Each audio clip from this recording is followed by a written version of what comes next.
15 August नंतर सर्व auto rickshaw taxi चालकांना Marathi अनिवार्य करण्यात आलेलं आहे, बंधनकारक असणार आहे. आणि आपल्यासोबत भाजपचे नेते मायनॉरिटी सेलचे हाजी अराफत शेख आपण त्यांची बातचीत करणार आहोत. परिवहन आयुक्तांची त्यांनी नुकतीच भेट घेतलेली आहे. तुम्ही भेट घेतली, ही भेट नेमकी कशा संदर्भात होती?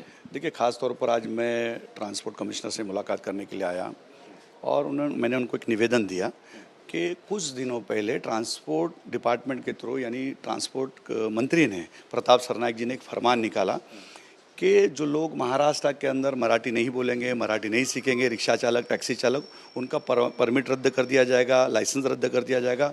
उसके बाद बहुत पूरे महाराष्ट्र में एक बहुत बड़ा बवंडर हुआ, सभी यूनियन के लोग आए, यूनियन की बैठक हुई। उस बैठक के अंदर हमने कहा कि इतनी सख्ती मत लाओ, और वो सख्ती के ऊपर हमने बात की, चर्चा की।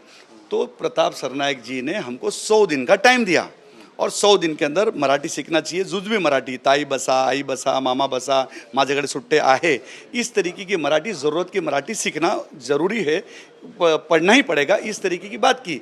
लेकिन 100 दिन का मुद्दत हमने भी माना और पूरे मुंबई भर के अंदर हम रिक्शा चालक, टैक्सी चालक को मराठी महासंघ के टीचर्स लोग उनको सिखाना शुरू करें। लेकिन 100 दिन में से सिर्फ 40 दिन का ही हमको मुद्दत मिली, क्योंकि मुंबई में बारिश आ गई, किधर ट्रैफिक जाम रहा, कहीं बालवाड़ी नहीं मिली, कहीं हज हाउस हमको नहीं मिला, कहीं स्कूल नहीं मिली। ऐसी अलग अलग जगह पे अभी कली गवंडी के अंदर मैंने कम से कम 1000 लोग जो अमराठी जितने हैं उन लोगों ने, उत्तर भाषी लोगों को हमने मराठी ट्रेनिंग दिया, सब बोली, और हर जगह उन्होंने शपथ तक के ली।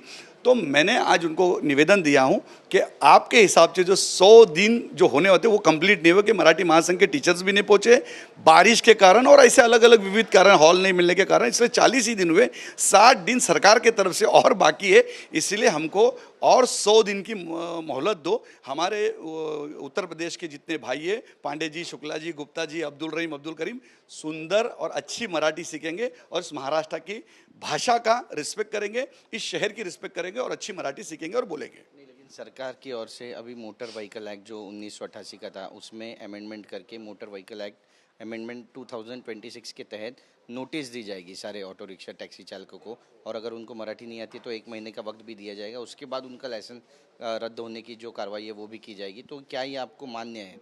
हाँ, बिल्कुल, हमने भी तो कहा कि 100 दिन का ही हम मांग रहे हैं। 100 दिन के अंदर आपके जो टीचर्स आए, हम जगह अवेलेबल करके, जबकि हमारा काम नहीं है, यूनियन का काम नहीं, हम सरकार की मदद कर रहे हैं, स्टेट की मदद कर रहे हैं। इस स्टेट की भाषा यानी हमारे रगों में होनी चाहिए, स्टेट का रिस्पेक्ट हमारे रगों में होना चाहिए। मी प्रत्येक समयमध्ये मी सांगतो, मी मराठी, मी मराठी, मराठी आमचा स्वाभिमान, महाराष्ट्राचा आमचा जन्म झाला, हाच आमचा अभिमान। ये भाषा एक ऐसी भाषा है, अद्भुत भाषा है। उस भाषा को इस जहर में हम काम कर रहे, रोजी कमा रहे, अपने बाल बच्चों का पेट पाल रहे, तो 100% भाषा लोग सीखेंगे।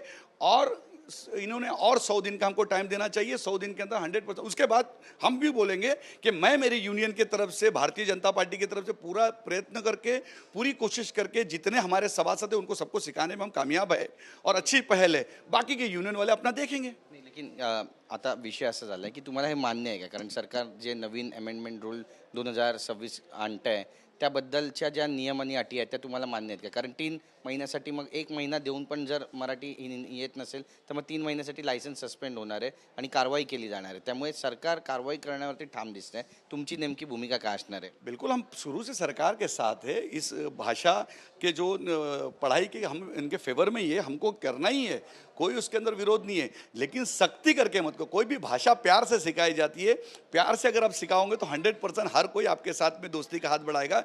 आप सख्ती करेंगे, छड़ी दिखाओ पर छड़ी मत मारो, यही मैं इनके पास कहने के लिए आया कि आप छड़ी मारेंगे तो बुमरैंग होगा और रस्सी खींच हो जाएगी, और रस्ते के ऊपर जो आज प्यार और मोहब्बत बढ़ रही है, कल ऐसा हो जाएगा कि पत्थर हाथ में लिया जाएगा और आंदोलन की हमको तैयारी में लगना पड़ेगा। इस तरीके से हम भूमिका नहीं चाहते। हम सरकार के हमेशा साथ रहेंगे, ज़रूरत पड़े तो हम कोर्ट का भी दरवाज़ा खटखटाएंगे, सरकार ने अगर हमारा साथ नहीं दिया तो। अगर कार्रवाई होती है तो आप कोर्ट जाएंगे?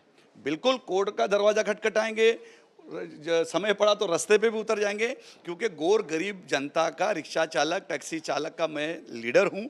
उनकी अपेक्षा मेरे साथ में, मुझे यकीन है कि आज ट्रांसपोर्ट मंत्री प्रताप सरनाईक ने 100 दिन का टाइम दिया।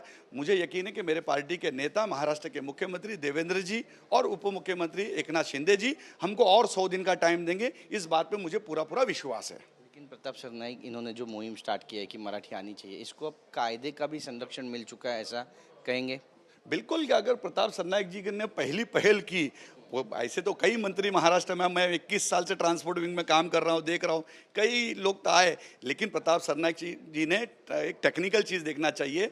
आपके पास 4000 मराठी सिखाने वाली टीचर्स है, मराठी महासंघ के लोग हैं, लेकिन मुंबई शहर के अंदर 1.25 लाख टैक्सी है, उसके अंदर 1 लाख रिक्शा है, ये भी उनको देखना चाहिए। इसमें मालेगांव आता है, नासिक आता है, जलगांव आता है, मुमरा आता है, ऐसे कई इलाके हैं जो अमराठी लोग रहते हैं। उन लोगों के संख्या बड़े पैमाने पे रिक्शा चालक और टैक्सी चालक की, जिसमें पंजाबी समाज के भी लोग हैं, मुस्लिम समाज के लोग हैं और उत्तर प्रदेश के भाई जो रहने वाले हैं, जो मुंबई के अंदर इस व्यवसाय के अंदर है, ये भी उनको समझना पड़ेगा। और दूसरी एक टेक्निकल जो चीज़ है कि रिक्शा परमिट मराठी का है, तो आप परमिट रद्द करेंगे क्या? जितने महाराष्ट्र में रहने वाले भूमिपुत्र मराठी भाषिक, उनका परमिट है।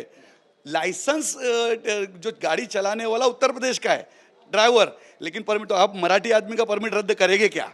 ये भी एक प्रश्न उनको आएगा। तो टेक्निकली बड़ी हेच पेच है प्रताप सरनाईक जी के लिए, ये बहुत कठिन परिस्थिति है। उन्होंने फरमान तो निकाल दिया, लेकिन फरमान में पास हो गए क्या, ये भी एक बहुत बड़ा कठिन विषय है।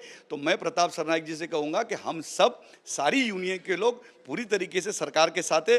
भारतीय जनता पार्टी का एक कार्यकर्ता होने के नाते नव भारतीय शिव वाहतूक संगठन पूरे तरीके से आरटीओ की, सरकार की और मराठी भाषा के साथ में खड़ी है, 100% रहेंगी। अभिमान है हमको, जिस तरीके से पहली बार ऐसे कोई मिनिस्टर ने इतना बड़ा स्टैप उठाया है, ऐसा कोई उठाता नहीं, लेकिन उसके अंदर उनको कामयाबी मैं समझता हूँ। अगर 100 रुपये में से 100 में से 80% लोग मराठी इस 100 दिन में सीखे, 20% तक के लोग नहीं पहुंचे, यूनियन नहीं पहुंची है, टीचर्स नहीं पहुंचे, बारिश हो गई और 20 दिन तो बारिश के कारण पढ़ाई नहीं हुई, और मराठी महासंघ के लोग एग्जाम ले रहे हैं, ऐसा खाली नहीं दे रहे, तो एग्जाम ले रहे, तो एक हॉल के अंदर बारिश गिर रही, तो किस तरीके से होगा? तो कहीं ना कहीं सरकार की भी थोड़ी बहुत उनके मराठी महासंघ के लोगों की पहुंचने में फेलियर है, हॉल नहीं मिलने में फेलियर है।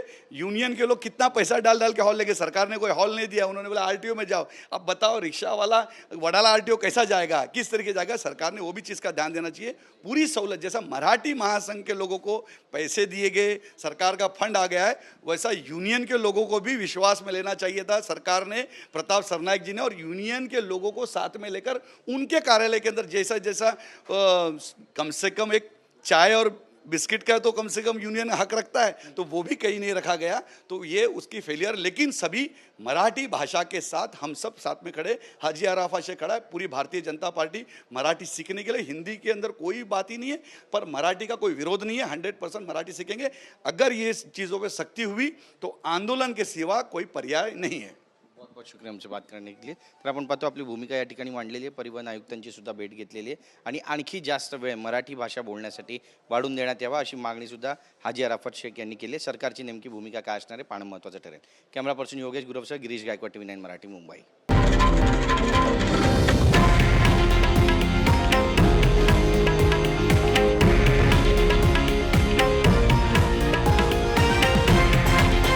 हे आहे देशातील नंबर 1 न्यूज नेटवर्क आणि आपण पाहत आहात TV9 मराठी, एकमेव।